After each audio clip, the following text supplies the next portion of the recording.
want to talk today about fear. And believe it or not, fear is something that's integral to MGTOW. Sounds a bit odd, doesn't make any sense. But the reality is that MGTOW engenders and creates fear in others. And it's actually a good thing. There's one primary reason, and then a branching off of perhaps dozens of different reasons for this. But the primary reason is something that's just integral and so key and essential to MGTOW. Something that we do that virtually no one else does. We at least attempt to ask the tough questions. See, a lot of people think, oh, well, it's because men are realizing that marriage is a bad deal and they're walking off the plantation. And yeah, that's true, but it's also bollocks. That's just the half of it. Maybe that's just a quarter. Maybe that's a tenth of it. The reason why MGTOW engenders fear in the unaware, in the quote-unquote blue pillars, is because we ask the tough questions. We realize that there can be no compromise in the quest for knowledge, and especially in the quest for knowledge about human nature, the male and female. And we're also ready and willing to accept the consequences of our personal and communal quest for knowledge. We're not willing to just throw facts and conclusions by the wayside because it doesn't fit our particular ideology. And this is why most wise MGTOW reject political ideologies wholesale. We look at individual issues and situations and we assess them within their context, but we don't look at it under the lens of, say, liberalism or conservatism or centrism or whatever. We look at things on a case-by-case basis. And we realize that we carry a hell of a fucking lot of evolutionary baggage with us. We realized a while back that these shallow theories about the Marxist cabal or feminism being the boogeyman to end all times, we realize that's a load of bullshit and it doesn't get us very far. That's all something for the in-betweeners. I call them the in-betweeners. You know, people like Thunderfoot, the Internet Aristocrats, Red Pill Philosophy, that's that guy's name, Sargon of Akkad. These guys who are, refuting the feminists, dealing with Gamergate, blah, blah, blah, blah. And when we talk about Gamergate, and I haven't officially talked about it, we talk about the gynocentrism of it all, that it all goes back to that. It all can be linked back to that. Now, recently I was accused of being too all-encompassing with my ideas of, say, gynocentrism or human nature. The claim was made that, well, I liken my ideas of gynocentrism and capital and lowercase f feminism can somehow be likened to the Marxist cabal fits-all theory. Quite the opposite. As I said, I've mentioned many times before, I've talked about the concept of what I call biological precedence. And you have to go back to the root of things. If you want to understand anything, be it Gamergate or how a fucking ball rolls down the stairs, you have to go back to the fundamentals. In the case of Gamergate, we're talking about human social behavior, which ultimately goes back to biology. And I'm not here to talk about Gamergate. I'm here to talk about fear. It's so much easier to just have an out there theory, such as the Marxist cabal did it, or feminism is this huge evil, and once we get rid of it, whatever that means, everything's going to go back to normal, everything's going to be fine, than to look deeper. See, this is what MGTOW does that terrifies people, and frankly, it terrifies even MRMs. I mean, there's all this debate about, recently about, what qualifies to being MGTOW and what's not. I mean, as I've said before, it's not even a debate because it's clear. If you're married, you're not MGTOW because you're wedded to the state and you're a minion of the state if you're married, period. If you're married, you're not MGTOW, period. It's not even a discussion. Let's move on. But there's another thing that I think can disqualify people, men, from being MGTOW. Men who hold back on the truth. Men who hold back from seeking answers and asking questions. I mean, that is so fundamental, so integral to MGTOW. And that's something that I've seen over the years erode away from, say, AVFM and all this men's rights crap. They're just getting too bogged down in political correctness. and we can't afford that. People are scared, and it's not just because men are walking off the plantation.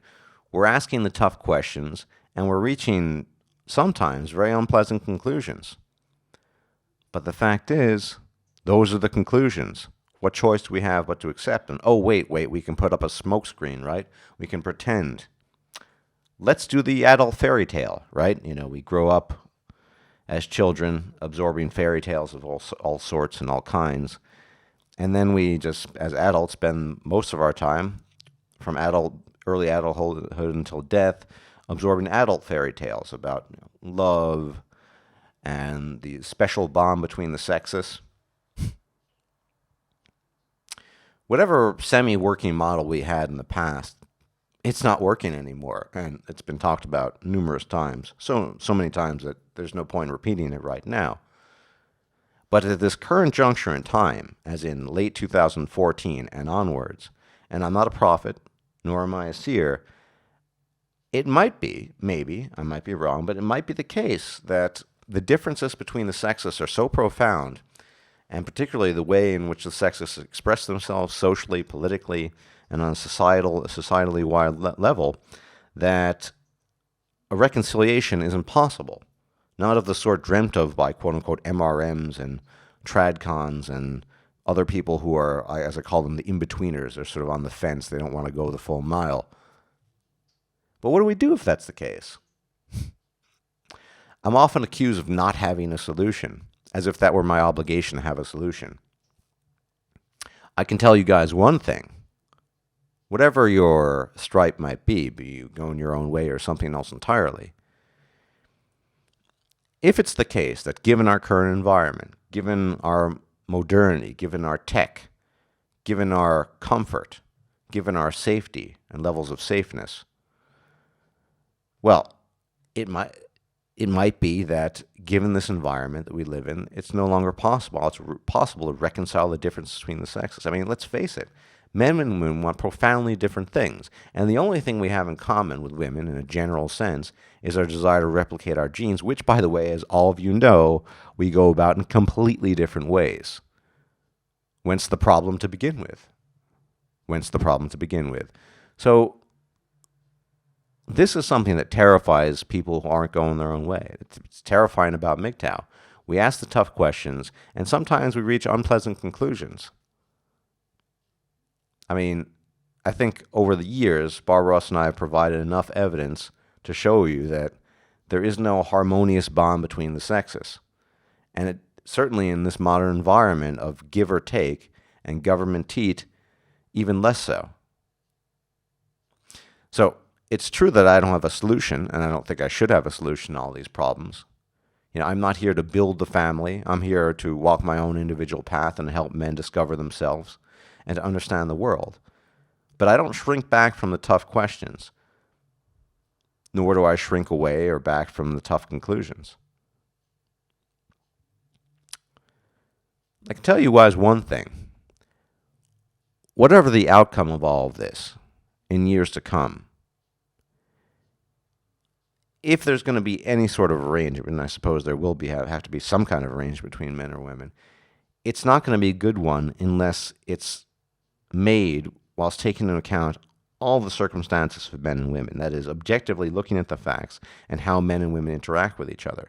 We don't have time or money, for that matter, for the pretense anymore. This needs to be dropped. The adult fairy tale that's ongoing until you drop dead, that needs to be dropped. And therein lies the fear. I mean, from that little problem, which is actually a huge problem for most human beings, thereby comes, fear of being alone versus lonely. And mind you, MGTOW, fortunately, most MGTOW know the distinction. Most MGTOW realize that loneliness is not the same thing as being alone. And yet we're constantly asked this question, some of us at least. Aren't you lonely? Oh, you don't want to be that guy and insert some arbitrary age, 45. You don't want to be that guy at 45, 55, 65, and so on, at the club or at the restaurant or, and so on and so forth.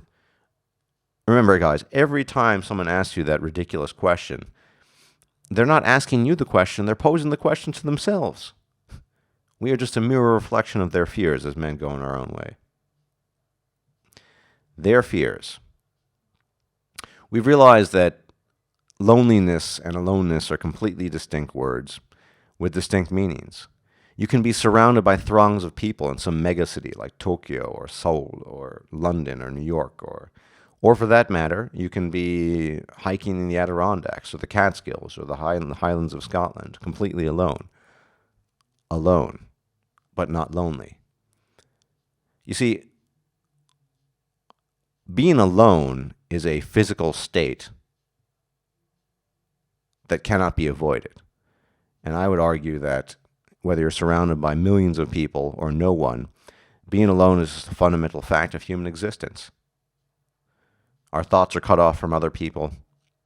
Our soul stuff, for the most part, is even inaccessible to the people who, the originators of the soul stuff. I mean, Stardust doesn't know all of his soul stuff. So being alone is something just fundamental to the human condition. Loneliness is a state of mind. Most people don't understand the distinction. They confuse the two. That's why they spend most of their lives desperately trying to chase it away. They surround themselves with people, they have distractions. Women are particularly bad at this, as you know, right? Most women can't stand a second being alone. Men, on the other hand, by our very nature, we're thrust into that state of aloneness. We know we're alone. But it's up to us and our mastery of the self to make the decision, and it's a decision of whether we're lonely or not.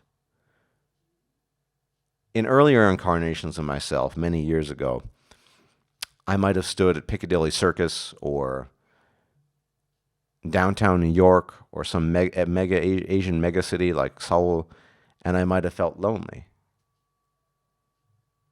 Or for that matter, in a small village in the Black Forest of Germany, which I used to live in many years ago. Didn't really make a difference. It's just a state of mind. People who don't go their own way, well, that's pretty much everyone, right? They don't get that. Women don't get it at all. Most women. Men, they kind of get that there's a distinction, but they still feel that loneliness factor. And, well, of course, whence comes male mother need and all these other issues, right? The desire to seek out that nurturing goddess who's going to take it away. Women are, for the most part, just too shallow-minded and shallow-brained to even grasp these concepts.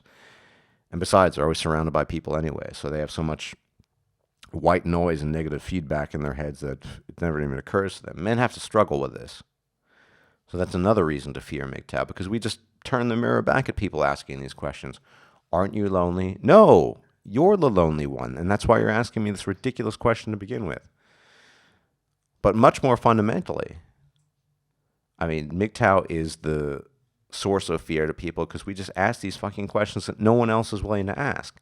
And I'm often accused of not being academically qualified to even ask these questions, right? You need an academic qualification for everything, supposedly. I should stick to, I don't know, linguistics and medieval Germanic literature, right? Well, it might be that I'm not academically qualified to ask some of these questions or even reach some of these conclusions in the strictest sense, but let's face it, academia has failed us in these issues that are most important, right? Academia has completely failed us because they're too bound up by political correctness and political bullshit, the fear of offense. I don't give a shit about causing offense. I care about what's true. And truth, the pursuit of knowledge, the unquenchable thirst for knowledge is something that's innate to the male, and I believe nowhere better embodied than in MGTOW itself. You see, it falls to us as individuals to try to understand the world we live in, human nature, men and women, because the people who are supposed to be doing their jobs, you know, the professional evolutionary psychologists, the evolutionary biologists, the people studying the interaction between economics and biology, all these people, they failed us. They failed us because they're afraid to take it to the next level. They reach conclusions of a sort, but never move beyond that. I'm constantly reminded of that 2004 study in Rutgers University where they talk about female in-group preference. Never seen like before, which of course then would lead you to the conclusion of, well, if it's only been done once and it hasn't been replicated, it's probably not true. And yet it has been replicated over and over and over again, anecdotally, in our lives, in our observations, in newspaper articles. We see it everywhere. Why isn't there more academic research being done this? Fear. Fear. This is a fear that we do not have. It's a fear of the normal people, quote unquote, the normal people. You see, MGTOW is scary to people because we don't buy the fairy tales, we don't buy the bullshit, and we are relentless in trying to understand ourselves and the world, and as the world relates to us as men. Not many people do that. They're content with their Marxist cabal bullshit or their political this or that. That's enough for them. It's enough to say, ooh, the big bad boogeyman ghost of feminism, and ooh, that's it. No, we say there's something much deeper going on here, something much more dangerous. And it's dangerous because most people are just refusing to acknowledge it and just ignoring it flat out. We can't afford it anymore. So let the world be fearful. Let them feel the fear. It's good. The beautiful thing about MGTOW is once you absorbed enough knowledge, it's impossible to return back. See, there's a tear in the veil, and it's being ripped wider and wider open. Each day, every time a new video comes out, every time Barbarossa makes a video investigating the human conscious nature, the way men interact, that tear in the veil is going to grow wider and wider as time goes by. And it's true, I don't have any fundamental answers to the future. I don't know how to rebuild the family unit, and quite frankly, I'm not interested in that. But as I said, going forward, if we do not, I'll say it slowly, if we do not look at human beings in the full light of truth, as they are, with all the good and bad behaviors of men and the good and bad behaviors of women, and just accept them and say, this is the shit pile that we're sitting in right now, and try to make something of it, we're just going to continue deluding the fuck out of ourselves. And quite frankly, it is dangerous. I mean, it's dangerous for men because the love fairy tale, the love lie that's perpetuated throughout our adult lives, as well as children, is ultimately what gets men killed. They kill themselves. They overwork themselves. They work themselves to death. And we can't afford that. And of course, this is part of the disappointment in the quote-unquote MRM, right? They've ceased talking truth to power. They ceased that a long time ago. And now they're just a bunch of, I don't know, politicians maneuvering about on the chessboard. It's ridiculous. That's why I don't see any connection between MGTOW and MRMs. We're relentless in our pursuit of knowledge. We want to help men, and we don't care about the cost. That is, we don't care about the offense we might cause. We offend people. Who fucking cares?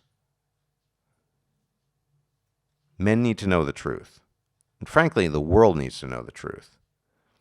And women need to get off their asses and start reflecting upon themselves. It's not that I think it's impossible for them. But, I mean, apart from all the evolutionary baggage that we've been dragging around with ourselves the whole time, you have all the social conditioning that comes from it. I mean, women need to start doing this the way men have done it for eons. And MGTOW is just the next step for men. We take it to the next level. Women need to start doing this at the very start, and then move on progressively. I don't see it happening, but it's the only way forward. We need to get all the rubbish, all the fairy tales, all the pretense out of the way and start building something with what we have as it actually is. Well, until then, to paraphrase John Galt, we are going to stay that fear-corroded ape. But not MGTOW. Let them be afraid. Let them come. We're doing the right thing. Everyone take care.